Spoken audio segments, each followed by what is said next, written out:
Let's talk about movies. Everybody loves their Hollywood films, and we bitch and complain when special effects aren't up to par with what we like and what we want to be fooled by special effects. And when we can spot fakery, oh, we hate that shit. And think about how many movies people watch in a year. Now, why can't people figure out what NASA's doing? Their older work totally exposes them, especially since we've been so trained to spot fakery. Now let's look at these moon missions. We successfully landed on the moon 6 times. Look at that: Apollo 11, 12, 14, 15, 16, 17, from 69 to 72. I mean, we just went to the moon and back like if it was no big deal. We ran our little experiments and we just came back home.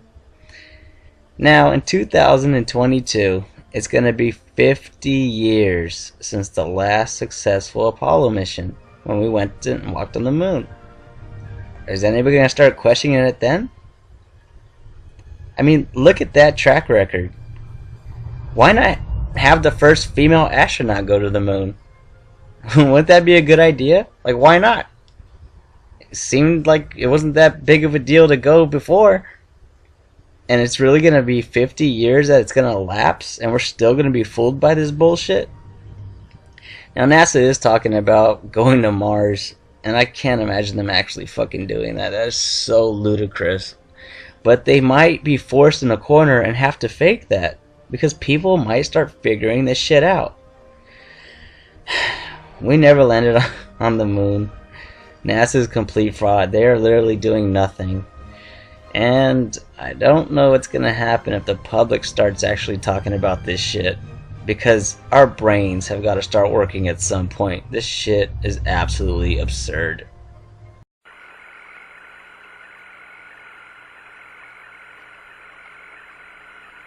I'll just take him back there, put him under the seat. Okay. Need to take that one? No, I got it. Okay.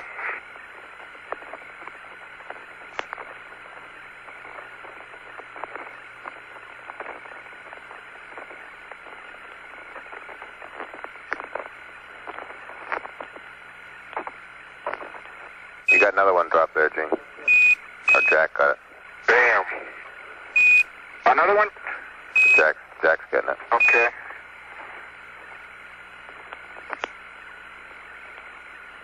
Jack, we gotta make a place in here for that full bag. Let me put the small can over there, core tube over there. Have a sample.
You got another one drop there, Gene.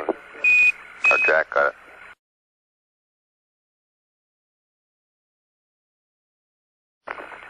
You got another one drop there, Gene. Or Jack got it.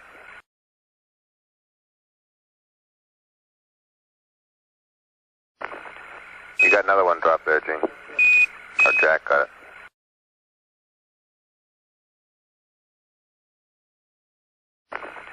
You got another one drop there, Gene. Or Jack got it.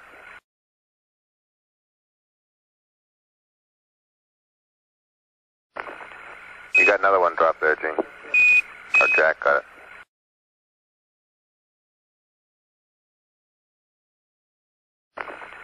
You got another one drop there, Gene.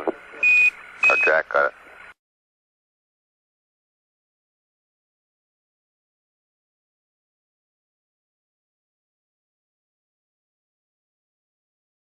And they got high enough apparently to close them. My guess is in Earth orbit, if you closed your eyes and just paid attention, that you would see them.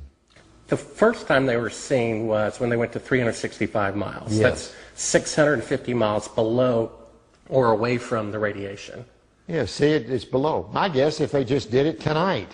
But see, if you're just going to sleep or closing your eyes or it's dark, you don't notice them. But if you'll close your eyes and pay attention, which we had an experiment to do, by the way, then you see them whistling by. Not on our mission, by the way, they hadn't been discovered yet. And not on our mission, by the way, they hadn't been discovered yet. And not on our mission, by the way, they hadn't been discovered yet.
NASA tries to be clever and say that we can't leave the Earth due to the Van Allen radiation belt. Right now, we only can fly in Earth orbit. That's the farthest that we can go. And this new system that we're building is going to allow us to go beyond and hopefully take humans into the solar system to explore. So the moon, Mars, asteroids, there's a lot of destinations that we could go to, and we're building these building block components in order to allow us to do that eventually. The kinds of technologies that we're testing out on Space Station are definitely helping us with our goals of going beyond low Earth orbit. But if you're smart, you know that this is a cover for the dome. We can't leave Earth, people. I mean, Bill Nye the Science Guy even tells you this straight up. One thing I really want your generation to embrace is that the Earth is a closed system. We cannot leave the Earth. One thing I really want your generation to embrace is that the Earth is a closed system. We cannot leave the Earth. And you still argue otherwise. Not that we need Bill Nye to figure this out, because we don't. He's a paid-for liar. But they put the truth out so later when it becomes too much to bear, they can just say, well, we've been telling you the whole time. But you act like you don't hear it, and you just make excuses for why they say these things, and it's ridiculous. Launch on the Soyuz is amazing, quite a bit different from the shuttle. You know, the Soyuz is a bit more like, the Soyuz actually is a bit shaped like this pen, and it goes up straight up through the atmosphere. Now, you know, you've got the space station right up there that it's doing gravity.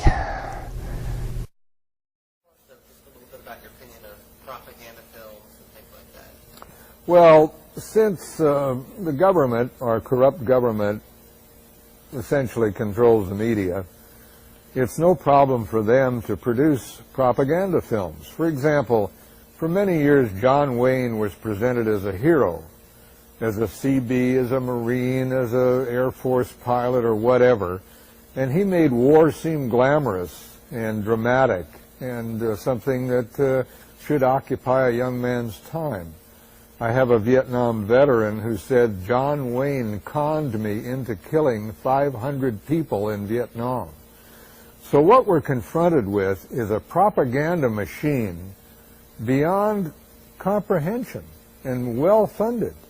During World War I, they produced films showing German soldiers spearing Belgian babies. And I might point out that National Geographic magazine picked this up and actually had presentations on this subject. And interestingly, National Geographic was one of the prime media to present photographs of astronauts cavorting on the moon. So to summarize, what American citizens are confronted with is this enormous propaganda machine. For example, the U.S. Air Force has the largest movie studios and more equipment in San Bernardino than any studio in Hollywood.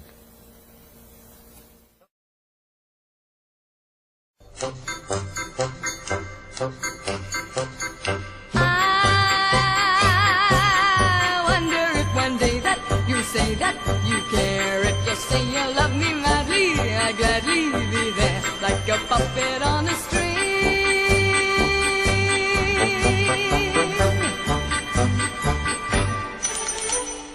Love is just like a merry-go-round with all the fun of the fair.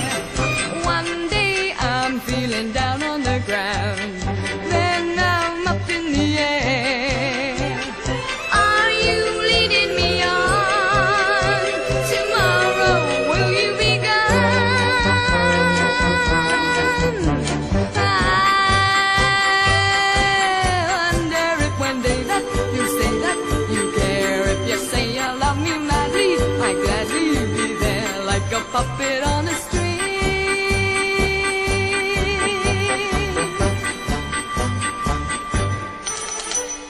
I may win on the roundabout, then I'll lose on the swings. In or out, there is never a doubt just who's pulling the strings.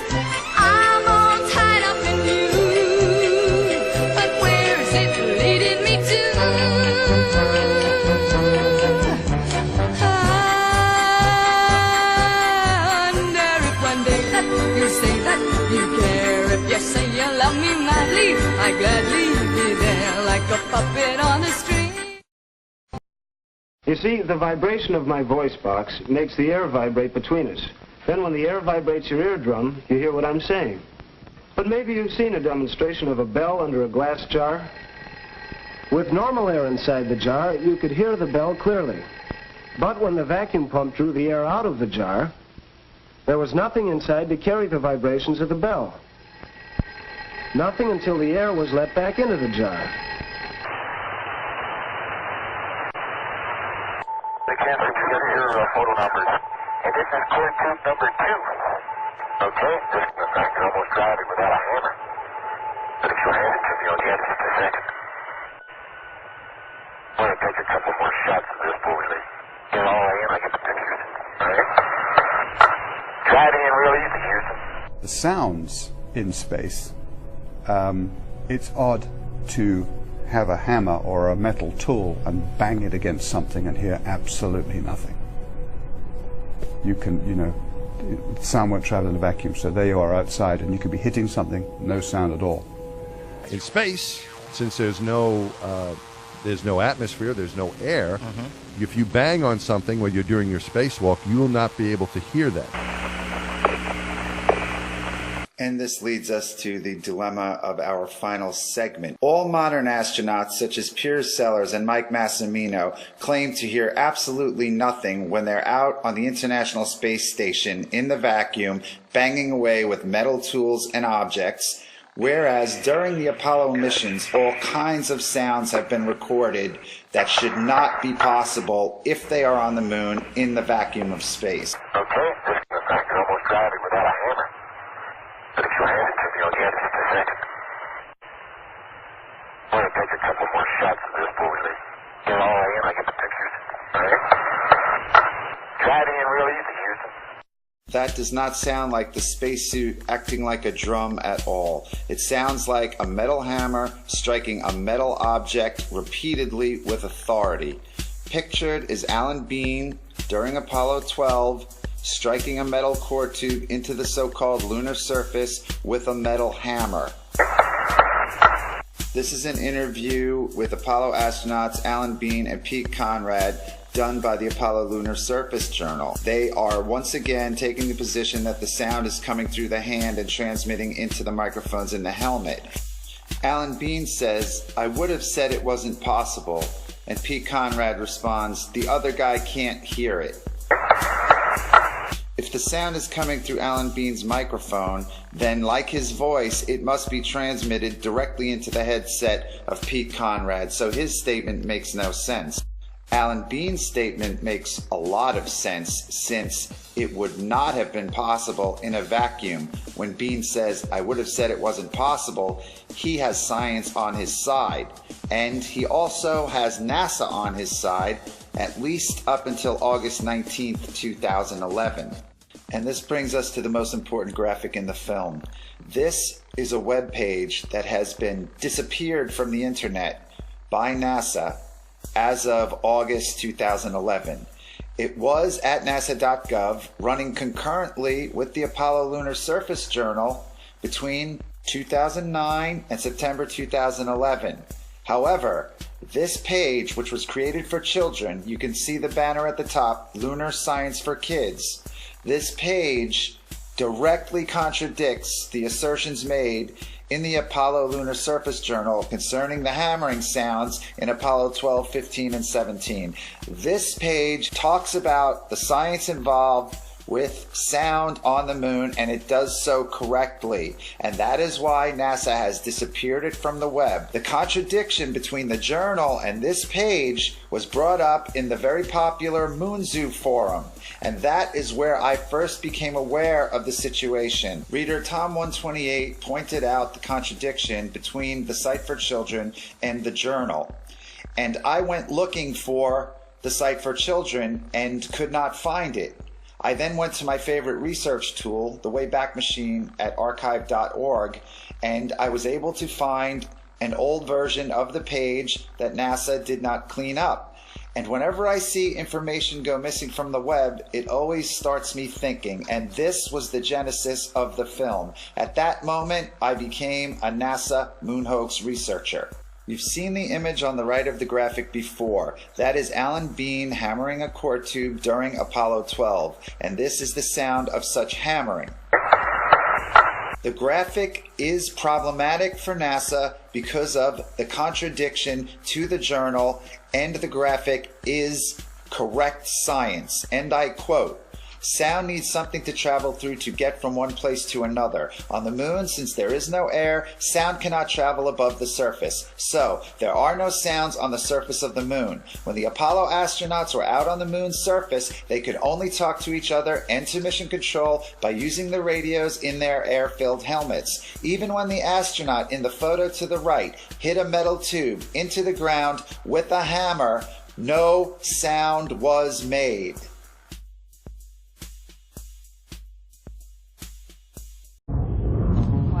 Amazing. That is amazing. Doesn't that make you feel small?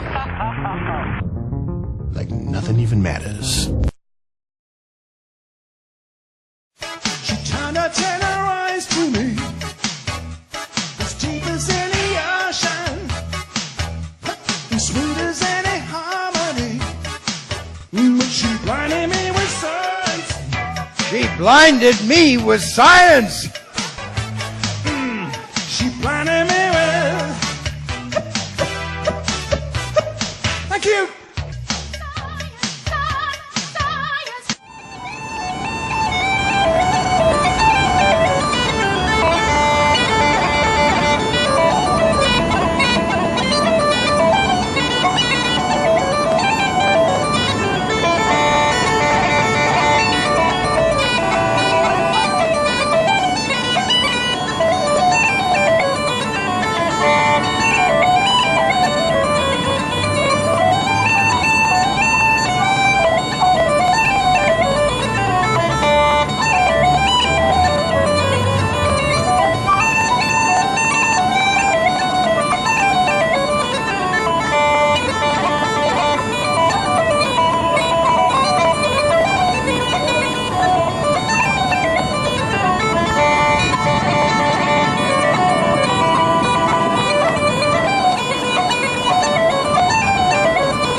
Very nominal, remarkably good.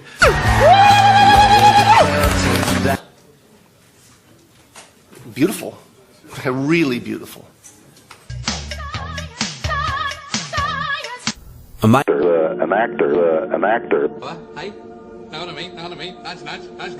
Know what I mean? Say no more, know what I mean? And if you don't agree with it, you get your fingernails pulled out. But Mr. Kako, it's the same with democracies, and American democracy, I think, is a prime example here, because if you disagree with the American way of living a life, you know, you face a very real danger of a war being pushed onto your country. Let me ask you a question, right? In Afghanistan, do they harbor terrorists who wanted to do damage to the United States? I don't know do that. nations...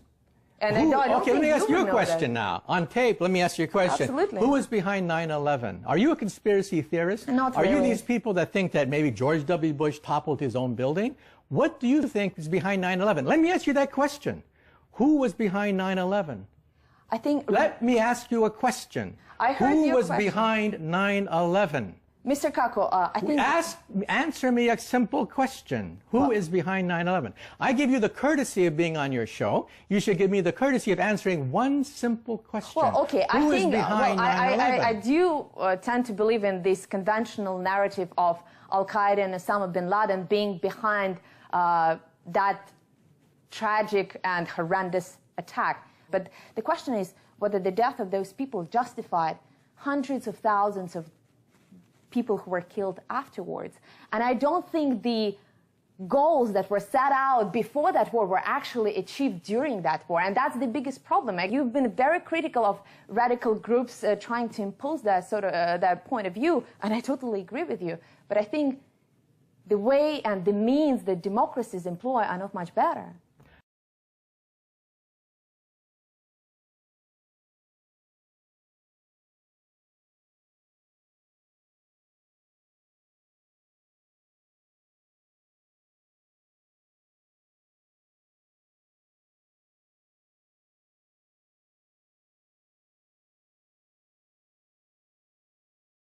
President Trump just tweeted about the extreme cold slamming more than 17 million Americans tonight. But here's the breaking part. His tweet also mocked the science of climate change. The president writes, in the East, it could be the coldest New Year's Eve on record. Perhaps we could use a little bit of that good old global warming that our country, but not other countries, was going to pay trillions of dollars to protect against. Bundle up. This as a crushing cold front sweeps the country. Frigid temperatures have settled in from Massachusetts through North Dakota. Let's go to our meteorologist, Allison Chinchar, in the Weather Center. International Falls, Minnesota, my great home state, breaking records once again. 36 below or something crazy like that. Yeah, and other states are going to be breaking their record lows, not just tonight, but for the next several nights.